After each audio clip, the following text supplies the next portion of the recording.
part of your life. Hello, my name is Teresita Blanco, the Artsy sister, and we're reading Saturnastra, Marduke. This is chapter 13, part 1. The Libra Lookalike. I convinced Sivano to teach Bersames some magic. Sivano figured that if he kept Bersames' mind busy, the king's body would not desire anything else. In the first 6 months, for 2 hours a day, he had Bersames learn the grammar of spellcasting. He made a lot of emphasis on spelling and pronunciation. Afterwards, he made Bersames learn new and more obscure character. Most of the time, he had Bersames practice his calligraphy. He made a big fuss whenever Bersames' G's started looking like J's. He wasted a lot of time with this busy work. He did offer to teach me some real magic, however I declined. I knew from early experience that I did not have the talent for magic. Those 6 months went pleasantly by. Bersames became enamored with the idea that Libra had reincarnated as a man. Libra was not dead, therefore she could not reincarnate. She was only hiding in the form of an unassuming stone. I've been taking correspondence with my family as usual. I also started to write to my mother daily again. I omitted the fact that I was of my captivity. Aside from writing to my family, I would scout the grounds. I would only do this whenever I seen that Bersames had gone on a long trip. I checked behind the waterfall, inside the trail, and even the main entrance that led to the hollow mirror. How Bersames opened the passageway to the 5th tower was still a mystery to me.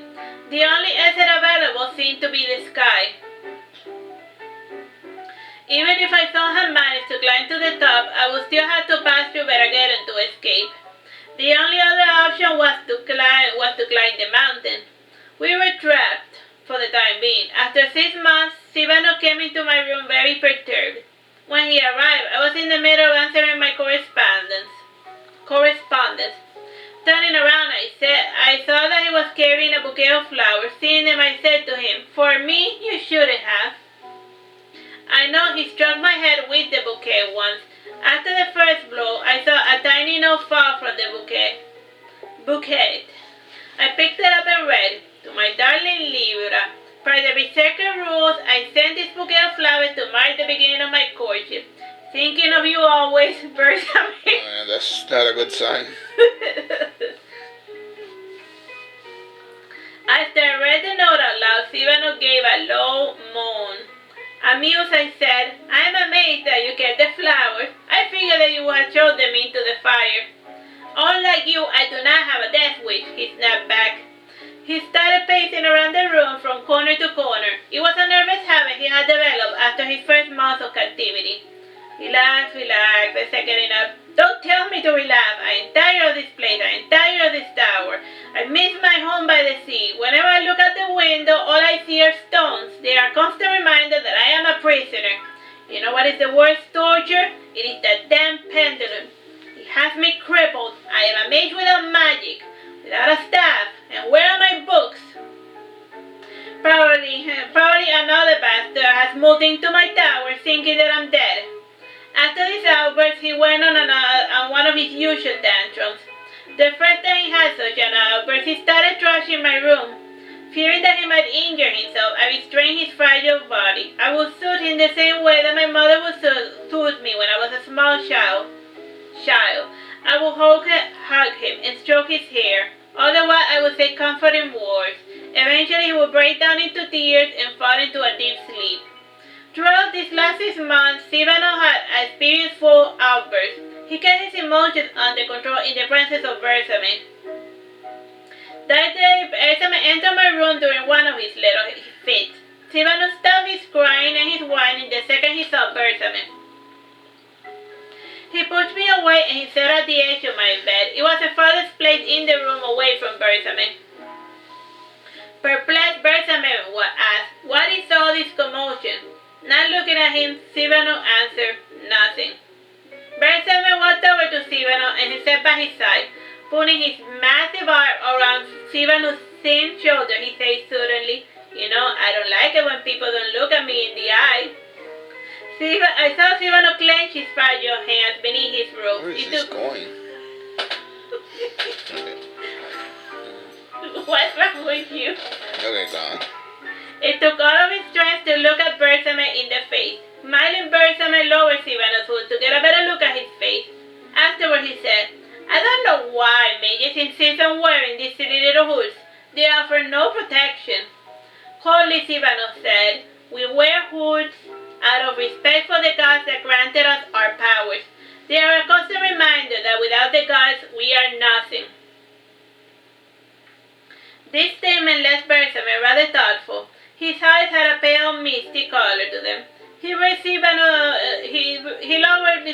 hood again and he added, I never would have imagined, so the hoods are not simply a fashion statement. Or the hoods of the cows, like those stupid things that the mages wear and all of the robe stuff. Time? 9 minutes. He then glanced around the room and he saw the flowers on the table. Smiling, he said, so you came to show my present to Marduke.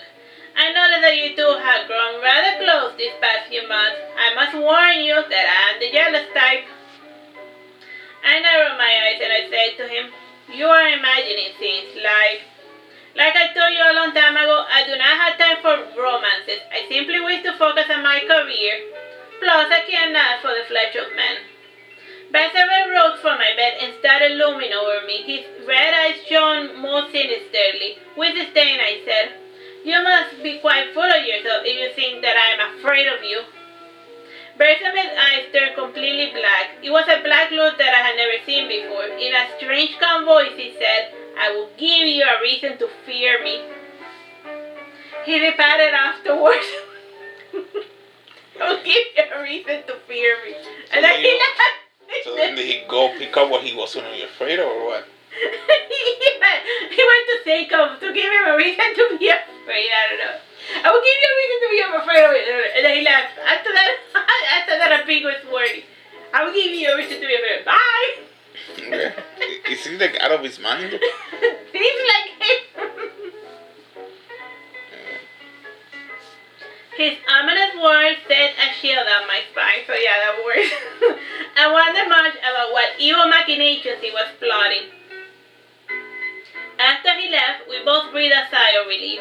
Sivano was in deep thought. Eventually he said, in a strange way, I can't help but feel sorry for Bersame. As a mage, I understand how it feels to be feared and rejected. He must be feeling rather lonely. I think you're starting to suffer from Stockholm Syndrome. Bersame has never had a problem fitting in. Unlike you, he enjoys striking fear into the hearts of men. I said, looking at Sivano with pity. I'm no saint, and frankly, what I miss the most is being feared. He said, being feared and respected are two different things. You could be afraid of someone and not take them seriously. This response left Sivano thoughtful again. Because Marduke's afraid of Bersame, but he's like always giving him sass. Pushing his luck. So you're afraid of Bersame, yet you refuse to take him seriously. On a side note, what is this Stockholm Syndrome? While he asked this question, he went to look in the mirror. He checked his face and his eyes and the inside of his mouth. He later added, I don't look sick, do I? Nah, the syndrome is not an illness. This is what it's called when some characters start bonding with their captor.